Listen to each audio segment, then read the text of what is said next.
Здравейте, скъпи приятели на кулинарния канал Ями Ями. Днес, както виждате, много подправки, месо и други неща вкусни на нашия работен плод. Ще приготвим един колбас, който е много типичен за немско говорящите страни. Става въпрос за леберкес. В него има по-малко, но много голямо количество подправки. Това е характерното за него. Така, ние ще направим леберкес с бекон. И с пушено сирене. Така, какво имаме? На първо място месо.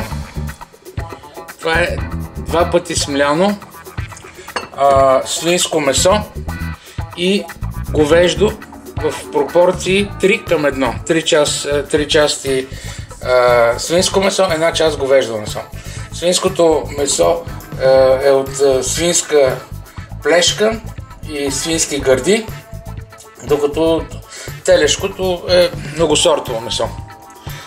Така, задължително се смила поне 2 пъти. Оставя се също така да замръзне в хладилника на минус 2-3 градуса, защото след това ще го слагаме в кутера и по-нататък ще ви обясня какво трябва да правим. Така, другото нещо, което сега да ви спомена, подправките, те са толкова много, че може някой да не оцеля точно коя каква е.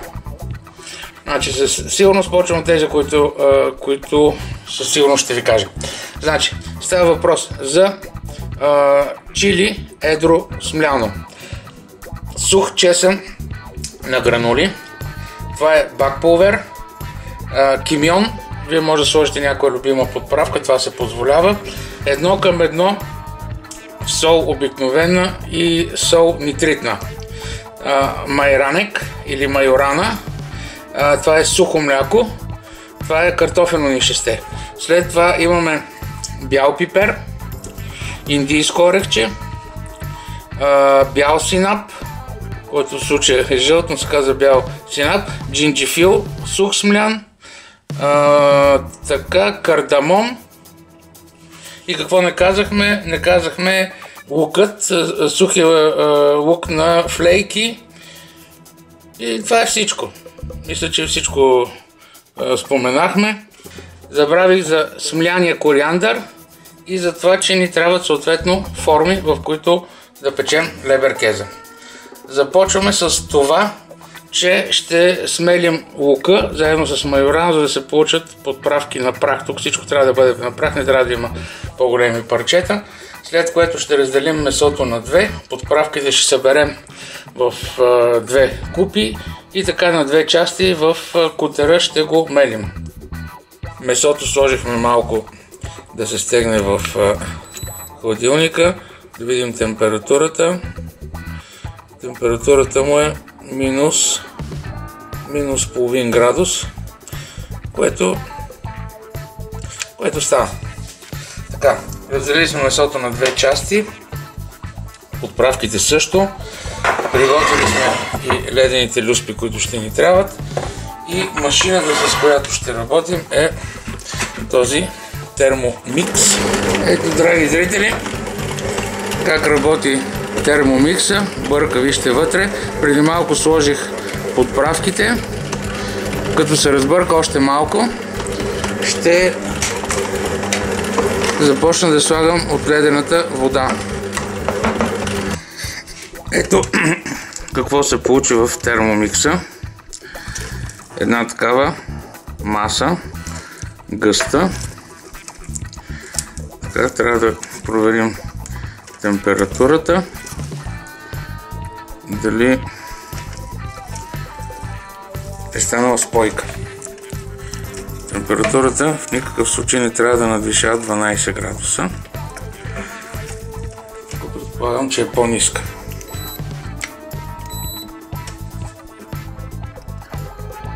Тук е 2 градуса и половина. Още малко трябва да миксираме. Вече сместа е готова. Да видим какво се е получило в нашия микс. Ето, вижте каква текстура. точно такава, каквато трябва да бъде. Сравнително гладка. Да измерим температурата. Температурата е 4 градуса и половина. Това е добре. Сега ще добавим сиренето и бекона и ще пълним формите. Взех решение, в крайна сметка, в алуминиеви форми, такива за еднократна употреба, да ги намажа с олио, да печа вместо в силиконовите. Това е за сега, ще видим след малко. Прехвърлихме масата, местната маса, в купа, където сега ще разбъркаме нарязания бекон и пушеното сирене. След което ще напълним сместа в форми и ще печем.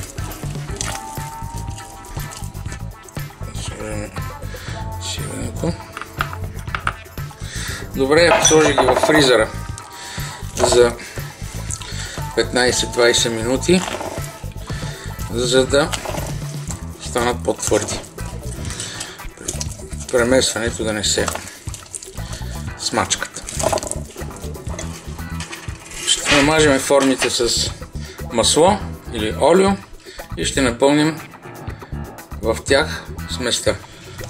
Пълним плътно формичките. Малко над ръба да се подава сместа.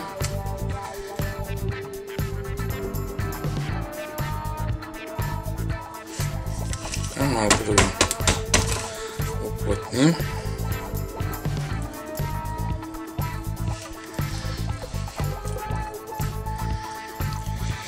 Ето ги и нашите леберкесчета, насипани в 4 по-малки форми от алуминий.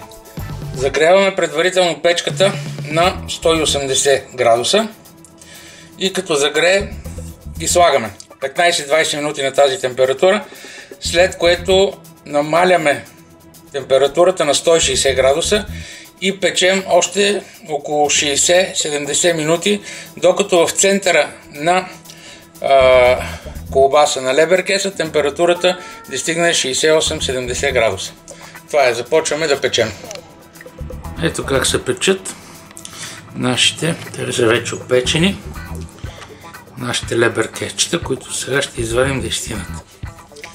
Ето нашите готови леберкези. Вижте какви симпатични полутопчети са се получили, как добре са се запекли. Има разлика в двата вида, но при един следващ път ще ви обясня. Сега само ще видя аз какъв е резултата от един експеримент.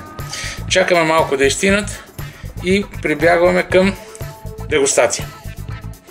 И така, драги зрители, отново настъпи дългия дългоочаквания момент. Момента на дегустацията. Пред нас са вече готовите формички с леберкеза. Направо вадим една.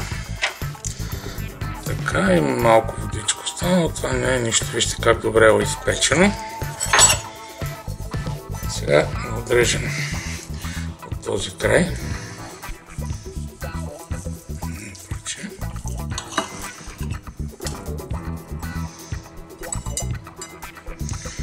Ето, погледнете. Фантастично изглежда.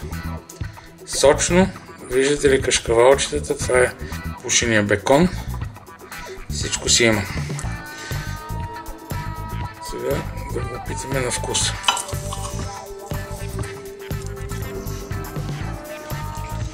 Сочно, много добре подправено. Усеща се кашкавала пушения, усеща се и бекона. Невероятно, сочно и вкусно. Препоръчвам ви да си направите такъв леберкес. Ако ви е харесало видеото, оставете по един лайк и се абонирайте.